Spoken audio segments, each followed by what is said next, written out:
Le Hajj, ou pèlerinage au lieu saint de l'islam, c'est un moment de spiritualité particulier pour les pèlerins, mais c'est également un événement aux retombées économiques immenses. Cette année, environ 2,5 millions de fidèles font le Hajj, dont près de 2 millions venus de l'étranger.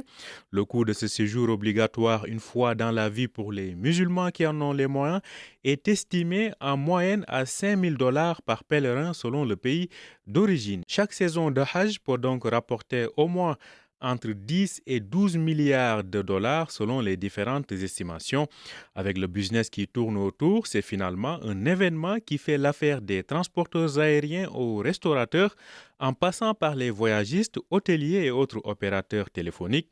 Cela que ce soit dans les pays de départ qu'en Arabie saoudite. En Arabie justement, le gouvernement saoudien a accéléré le rythme de modernisation du processus du Hajj, surtout face à une demande de plus en plus élevée, comme le rappellent les autorités en charge de l'organisation du Hajj. نحن نسعى على جميع الجبهات Nous nous mobilisons sur سواء tous les fronts, que ce البشرية soit sur le plan des أو ressources التقنية humaines, techniques ou واستعمال encore sur le plan de la الحاسب technologie. Nous faisons الآلي tout pour faciliter les choses aux pèlerins. وأجهزة Même sur le plan religieux, nous avons mis en place des robots الذكية qui répondent aux questions نقوم pratiques des pèlerins. De l'époque du prophète, paix et salut بتسهيل sur lui, jusqu'à الإجراءات nos jours, le pèlerinage ne cesse de se وصلى الله développer et de عليه se وسلم moderniser. المشاعر في تطور دائم. Des pèlerins de quelques 160 pays sont présents cette année. Il s'agit d'un véritable retour à la normale. Après les restrictions de ces 3 dernières années de Covid-19, à la Mecque, tous les hôtels affichent complet. Les autorités saoudiennes ont installé de nombreux centres de santé et déployé 32 000 ambulanciers. Près de 20 000 bus transportent les pèlerins entre les différentes villes et les principaux lieux du Hajj, sans parler du train à grande vitesse spécialement mobilisé pendant les quelques jours du pèlerinage.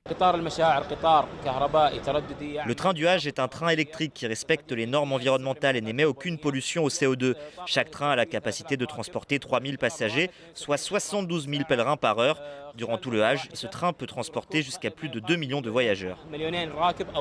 Cette année, ils sont environ 35 000 pèlerins marocains à faire le Hajj, dont près de 23 000 sous encadrement du ministère des Habous et des Affaires islamiques. Au Maroc, le prix du Hajj a été fixé à près de 63 000 dirhams pour le quota officiel. Les pèlerins qui sont partis avec les agences de voyage ont eux déboursé jusqu'à 98 000 dirhams selon les formules choisies.